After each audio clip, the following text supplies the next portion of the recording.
Hey, what's going on, everyone? This is Mike Kollin at MikeKollin.com. I hope all you guys are doing really well and enjoying your holidays. I know it might be tough for some of us. This was probably the most peaceful holiday season that I've ever had in my life. I feel pretty good, pretty happy. I'm going to share a little bit of that with you, and then I'm going to share a learning. So the first part is I went to the dentist today. It was actually pretty late. It was actually nighttime. I was surprised they stayed open that late, and it was just for cleaning and x-rays. So the good news is I'm completely clean, no cavities, no problems, etc. So that's good. Then we did the cleaning, and they do the cleaning and all that stuff, so that went well too. So what really made me happy, so I hadn't been there in a while, but it was so, God, how do I explain this? It was one of the best experiences I've had in years. I know it sounds funny going to the dentist, right? It was just everything from the young lady, two young ladies at the desk, to the dentist, to the assistant, and there was another assistant that was learning. It was, God, I don't know how to explain this. I'm just going to say it in this way. It might sound weird. But the energy was it was really the energy. It was this wide open, expansive energy that was just, how do I say this? It's like the light of God came down and filled that space. Now, one thing I was doing purposely while I was there in the waiting room was I was grounding myself and I was expanding my awareness. It took a while to get to connect like that. And I did this the last time I was there, and it was the same two doctors, and we had and they opened up a conversation about energy healing. One of them was actually certified on the first level in Reiki. So that was like a year ago, or actually more.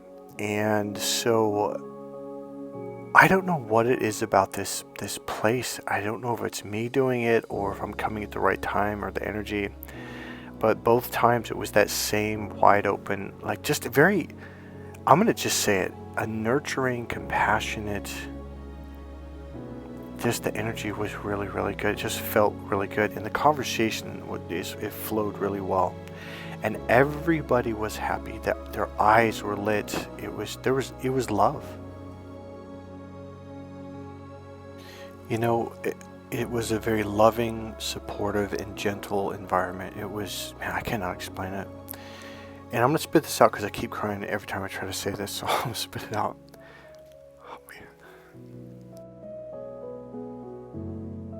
I literally cried when I walked to my car. It was such a wonderful experience. It's like the way life should be.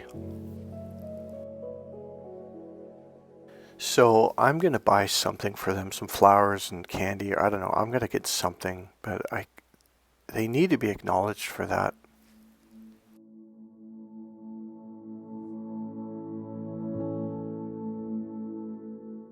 So I had another really, really good experience tonight. I worked with a client tonight, someone who's literally on the other side of the planet in Italy. I'm not going to give her name away because I didn't ask permission for that. So we did a session, and yep, she was definitely going through it. Narcissist abuse, emotional, the trauma, the pain, the hurt.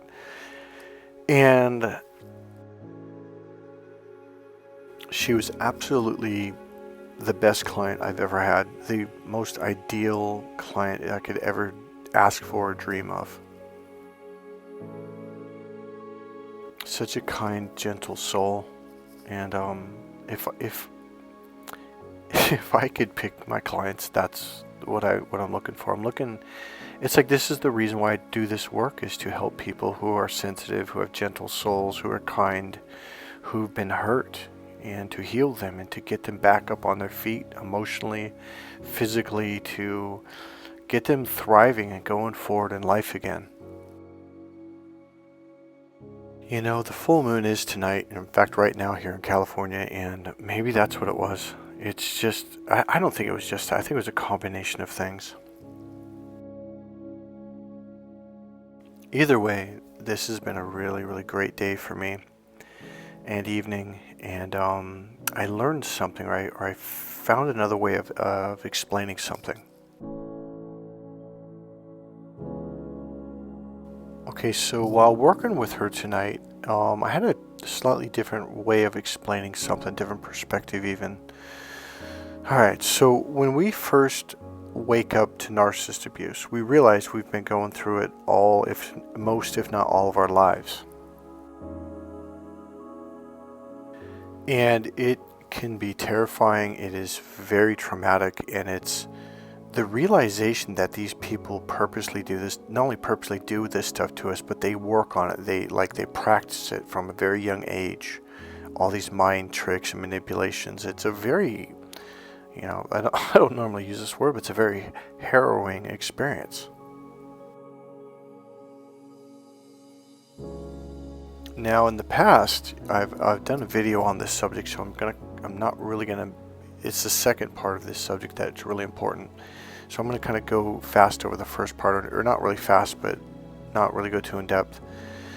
But the one thing you need to learn about narcissists is they are not human. And a lot of people think, oh, you just kind of, no, I mean, like literally they're like a predator. Now people, when they hear me say that, they think, oh, you just mean like metaphorically. Like, no, they are a predator. They're operating off their lower reptilian brain through their logical brain, and the lower brain is the predatorial brain. It's the fight or flight, it's the instinctual, it's the kill or be killed mentality, it's the survival instincts. So some people will come to me and do a session or sessions, and they'll say, well, like when I tried to reason with my ex-husband, it's like you can't reason with them, and I have to like really do this shocking thing, like, reason? I go, what? Because you're not dealing with a human.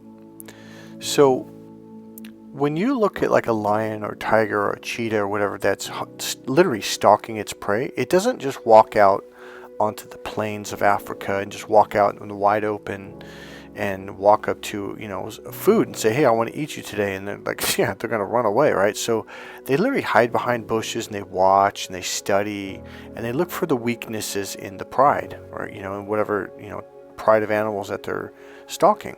So they're looking for your weaknesses. Now they do this with us. They follow us on Facebook. They look at our social media. They look for our keywords. They look for our favorite foods. They look for our favorite songs, and they'll put it on their ringtone of their phone.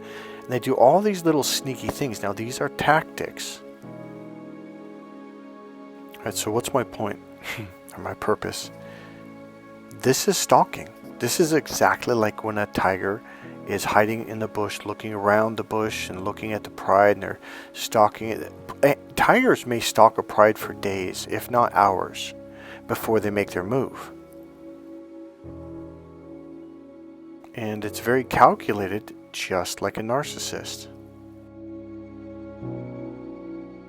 A normal, healthy human would, if they like someone, they would just walk up to and introduce themselves and just start talking naturally off, from the hip. They don't really pre-think it. They just walk up and start talking.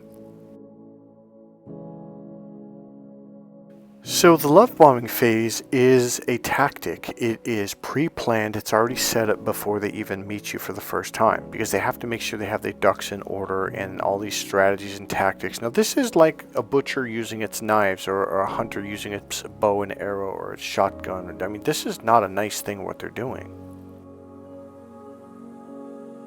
So what the way I explain it is, when you try to reason with narcissists, most people will say it's like you can't reason with them. It's like they look at you with this blank stare, like, well, like, what are you doing? Like, why are you even trying to talk to me? So it's like there's this blankness. Like I said, yeah, they can't understand. They can't even fathom. Why are you talking to me? Why are you trying to negotiate? Your food. I'm hungry. I eat food. So the way I like to explain it, it's like walking out onto the plains of Africa and walking up to a 500-pound hungry lion that hasn't eaten in 2 or 3 days, who's just starving, and you literally walk up to it, and it's going to look at you like, what? It's confusing. It's like, what? Why is the food walking up to me? Okay, this is different. So it can't fathom why you're walking up trying to reason with it. And this is exactly what it's like when you walk up to a narcissist and you try to reason with them. And it's like this lady said a year ago, she was like there's no reasoning with them. They look at you just like, they don't even understand why you're even talking to them. Like, no, they don't. Like, they can't. They're not human. Now, reasoning is a right brain function. That's a human function. You're not dealing with a human. You're dealing with someone who's completely blocked themselves off from their right brain, which is the human part of the brain. Now, the average man is very left brain, very logical, but they do have access to their right brain. They may not do it often, and they may not communicate through that processor and speak the right brain language, but they can access it, and they do unconsciously speak a little bit in that language sometimes. So they do have the ability to reason. Now, a narcissist, no, they don't have. In fact, it's such a foreign concept to them that they look at you like, oh, they're trying to trick me. They see everything as, now I know you're gonna say, oh, competition. Yeah, that is really what it is, but it's really more like kill or be killed. They're like, oh yeah, they're trying to get one over on me. Oh, okay, yeah, right.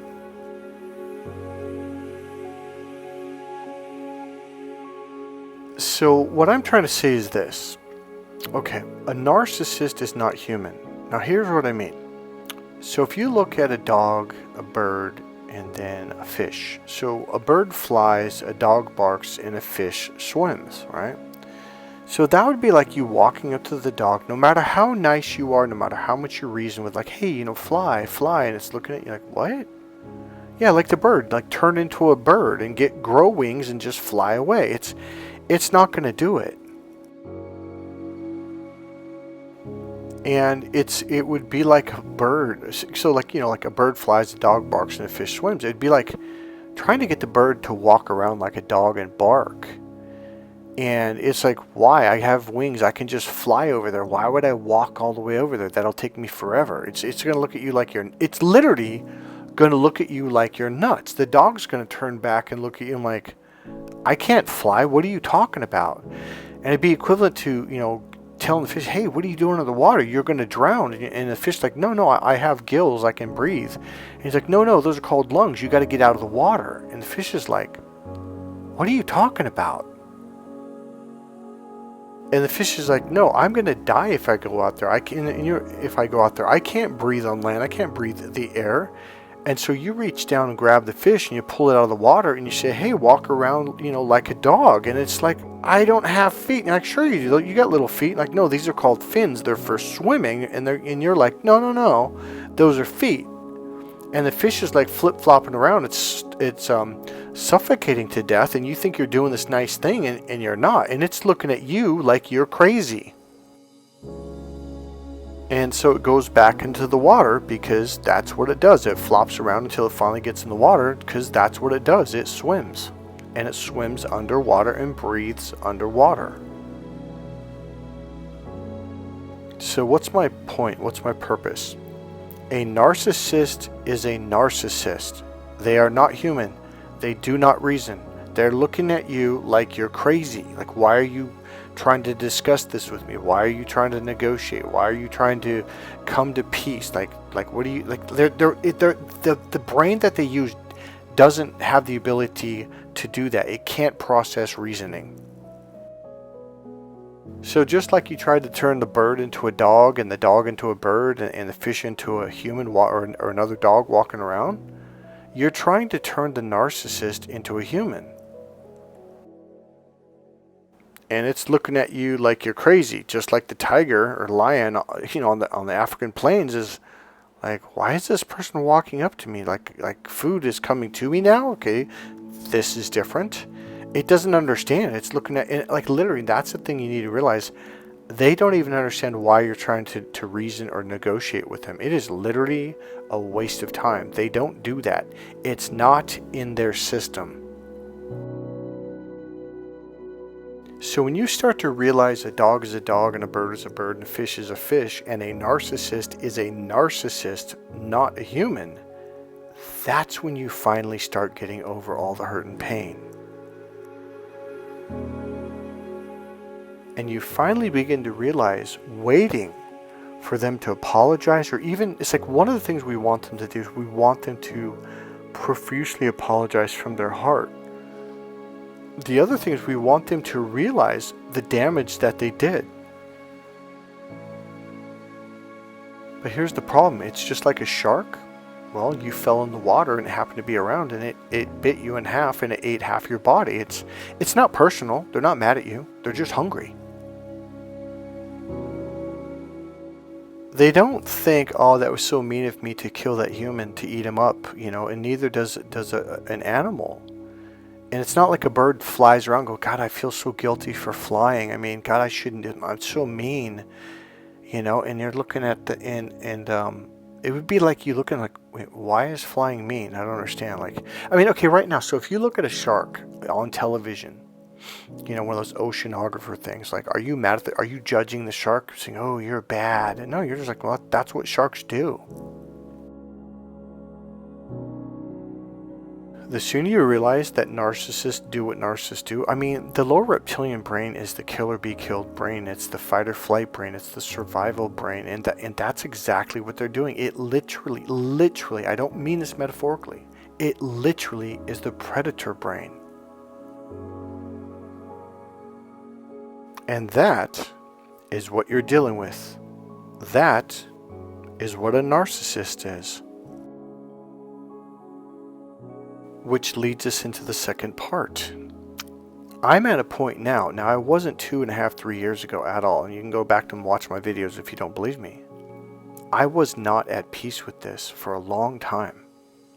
But here's the deal. When I started realizing what a narcissist was, what they do, why they do it.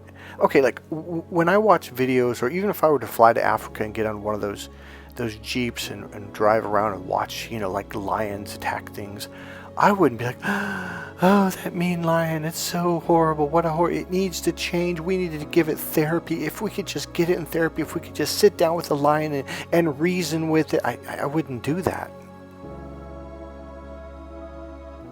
Because that's what lions do. They lion. So once I started viewing narcissists in the sense that, here's probably the nicest way to say it, they're just different. They're not like you and me. They're not. They're different. When I started looking at them like, oh, this is a narcissist, these are the tactics, strategies, and mean things that they do and things that are dangerous, I just well, it's like a lion. Well, he's got sharp teeth, he's got sharp claws, he's got powerful muscles, he runs fast, he stalks his prey. When I started looking at a narcissist in that kind of perspective, all of a sudden my hate and anger went away. It's like, oh, that's just what they do. They're not going to change. It's what they are.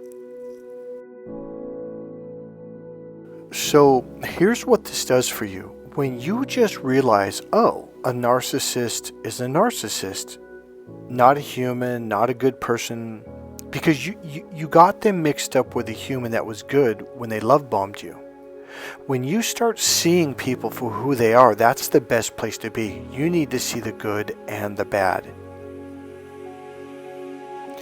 So it's like if there's a black widow, you're not going to go up and grab it and play with it on your hand. No, you're just going to avoid it. And you're like, oh, black widow. You walk away. Oh, there's lions and tigers and bears over in that direction. Well, I'm going to go the other way. So when you finally just see them for what they are, all of a sudden, two things happen. Number one, the hate and the anger goes away. There is a sense of peace that will eventually overtake you. So a lot of people are like, oh, you got to forgive people who've harmed you and done you wrong. Yeah, but I think that's a misleading word, because I'm not asking you to forgive narcissists, because forgiving kind of presupposes that they're human. Do you forgive sharks? Do you forgive birds for flying? Do you forgive dogs for walking? Do you forgive fish for swimming? Why would you? It's like a shark. It has sharp teeth. Do you forgive it for that? No, you just stay out of its teeth. You see something with sharp claws? Well, you get away from it, and that's it. It really is that simple. Go away from bad, go towards good. Now that's the really good part of this. So you're really getting good at identifying rude behavior, psycho behavior, people that are just mean, play mind games. So now that you know this, when people start hurting you and you feel bad, you just walk away. Again, it doesn't have to be a narcissist. It could be an average person that's just being a jerk. And secondly, you can let go of the need or desire for an apology, or for them to finally, and this is one of the frustrations, you're like, man, they don't really understand how badly they're hurting people, because you want them to understand and acknowledge, like, wow, I didn't realize how much I was hurting you. That would be equivalent to walking up to a freaking shark and trying to say, do you understand how badly you're hurting people when you bite their legs off? That shark's not even going to hang out and listen to you. It's just going to swim away, like, whatever, dude. So I hope this helps. I don't know if that was a really good way to explain it, but if you can start realizing a narcissist is not a reasonable human being that you can reason with and talk to, who can acknowledge the damage they've done, you realize, like, well, it's just not in there. All of a sudden, you start to feel at peace, and you let go, and you finally move on with your life.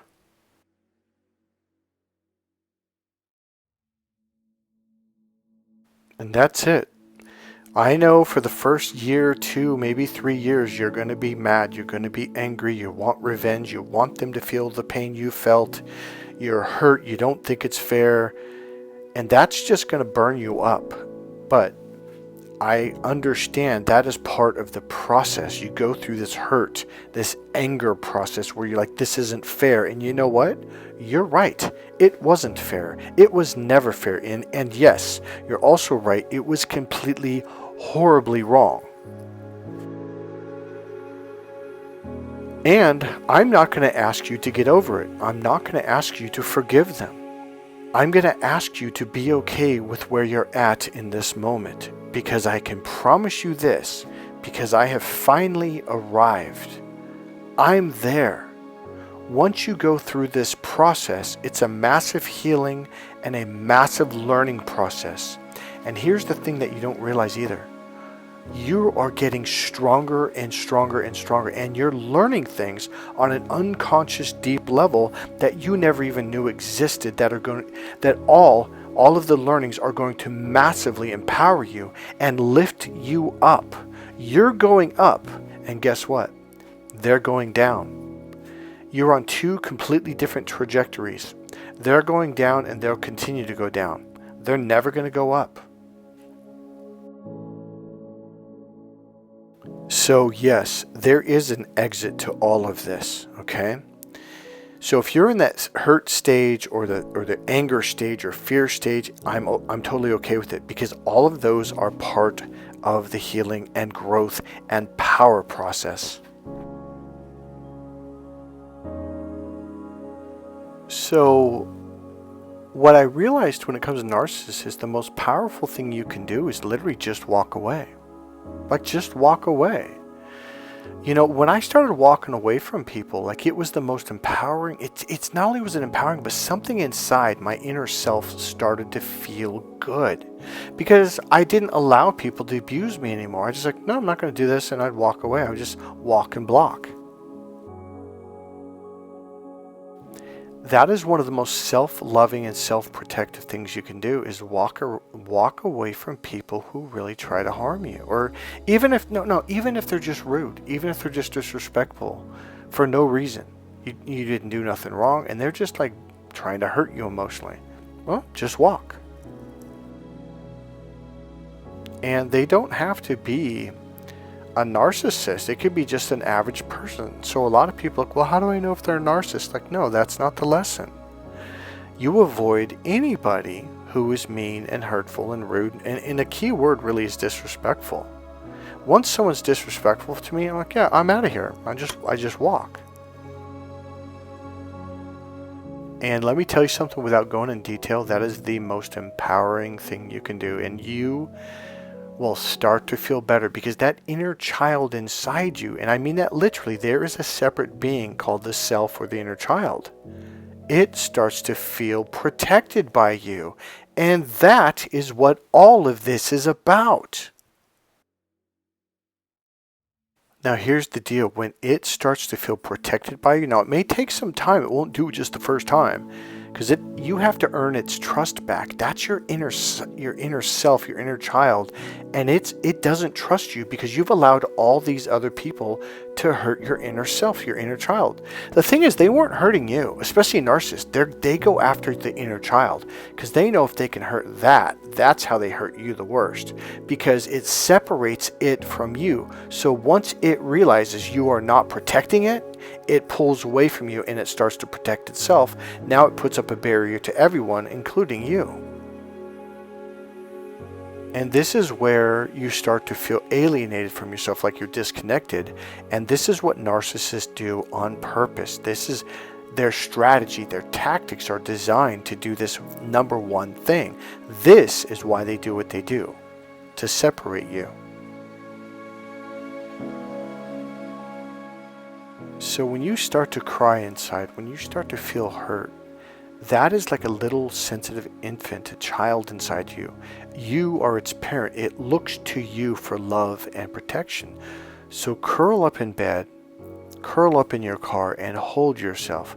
Cry with yourself. Literally be with it and allow it to cry. Allow it to feel sad. Don't say, oh, feel better, feel happy. No, don't try to change its mood. Your job is to allow it to fully experience the emotions, because that's how you heal yourself. Your job is to be there with yourself, to comfort your inner self, which allows it to heal. See, when you try to pep it up or cheer it up or, say, hey, be happy, what you're telling it is, I don't accept you for who you are fully and completely. When you allow yourself to feel shame, to feel hurt, to feel tears of sadness, when you allow it to fully cry and you fully embrace yourself, that's when you are fully and completely accepting who you are and allowing you to be you. And this is what gets the healing process to actually happen. And I mean real healing. I don't just mean, oh yeah, just healing yourself. No, I mean when you really do it and you curl up in bed and you're there with yourself, allowing yourself to feel what you feel, that is the most powerful form of healing that you're ever going to experience. So, number one, the way you find freedom from narcissists, number one, is just see them for what they are. Bird is a bird, dog is a dog, a fish is a fish, and a shark is a shark. You're not going to change them. They're not going to change. It's who and what they are.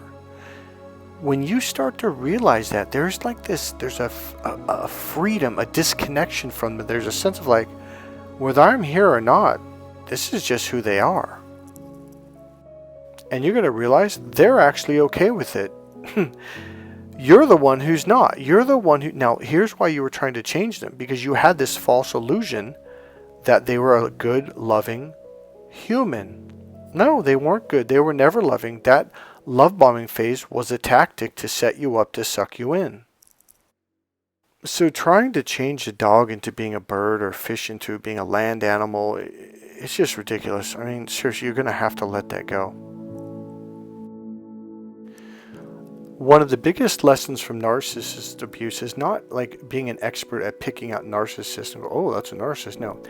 It's just deciding like, oh, someone was rude to me? Yeah, I'm just going to walk away. They don't have to be a narcissist. They could be a Christian. They could be a good person. If people are mean to you, just walk away. If they're a good person, they'll come back and apologize and they'll say, I'm so sorry for doing that. I was in a bad mood. Or I was having a bad day.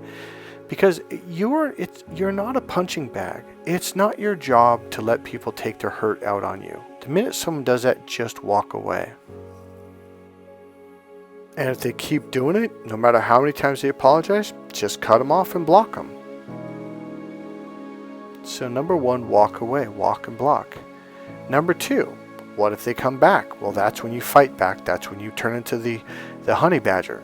So you're on the African plains and you're in the Jeep with the 2 or 3 guides and they got their high-powered rifles. And What do you think they're going to do if the lion turns on them and starts running at you? Well, they're going to shoot the lions. They're going to make loud noises, yell and scream and shoot, and they're going to take the Jeep and take off. Same thing you should do if a narcissist comes around. Yell at them, blame them, shame them, hurt them. You know, be mean to them. Don't be nice, because that's why they keep coming back. It's because you're nice. That's when it's time to fight back. So, number one, you really do have to become the mama bear. When people are rude, disrespectful, and just mean, it's time to self-protect. Because people are like, well, oh, self-love, but no one tells you what self-love is. Self-love is self-protection. You don't let people hurt the inner you. That is literally a little child. That's why they call it your inner child. Your job is to protect it, because when you do, you become stronger and your intuition skyrockets, because that inner you begins to open back up to you, and now it starts to communicate with you. So you walk and block, and if necessary, you fight back. Number two is self-healing. You curl up in bed or curl up in a chair, couch, and when you're hurting, when you're sad, when you feel fear, when you feel shame, you hold that part of you. You cry with it. You feel the fear with it. You don't push it away. You allow yourself to feel it, because that's how you heal through the shame, the fear, the guilt, or the hurt. Okay, folks, that's it for tonight. I really had an amazing day today, so I hope this video helps you. I hope it even just puts you in a really good vibe. God bless you guys. If you like this video, click subscribe, click the like button, make a comment, and if you want, go ahead and make a donation. There's a PayPal link right there in the description box. God bless you guys. I'll see you in the next video. All right, bye-bye.